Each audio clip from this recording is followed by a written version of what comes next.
The Atlantic hurricane season started on the 1st of the month, and it's mainly quiet, but the Eastern Pacific is rocking and rolling. The first tropical cyclone of the year, getting ready to hang it up. So we've already got Amanda that formed and is now fizzling out. It's expected to be downgraded to a tropical depression later today, but we still have a couple of things we have to watch out for. Invest 91E has been tagged off the coast of Mexico, and there's also another disturbance right along the Central American coastline. You see them right there. They both have a 60 to 70% chance of development over time. First, though, let's talk about Amanda. It's moving to the southwest at about 5 miles per hour. Still has those 40-mile-per-hour winds with it. It is still considered a tropical storm. Doesn't look all that impressive whatsoever. And as it continues to push further and further southwest, it will continue to weaken to 35 and eventually those 30-mile-per-hour winds. And that's that. So RIP Amanda here eventually. Now let's get you over to Invest 91E. You see that X, that's the center of rotation with it. It's moving to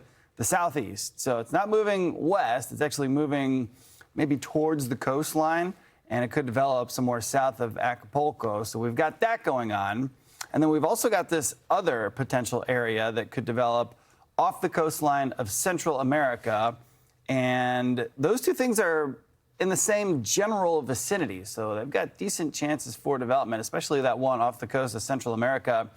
Not a whole lot of wind shear in the region. It's got a pocket of warm water that it could develop in. And essentially, there's just going to be a lot of moisture possibly developing and moving into Mexico and across parts of Central America, and that spells trouble because we're talking about tropical downpours that add up quickly, and that's an issue on its own, but we're talking about major elevation here with, Mexico City at about 7,000 feet above sea level, and then you get into Central America and you've got some serious mountain ranges, and so that high terrain likely to cause flooding, rock slides, mudslides. We've seen this before, and this could be a major issue. We've also got the FIFA World Cup taking place in less than a week in Mexico City, and so we'll see what happens with all of that. But all signs are pointing towards really, really heavy tropical rain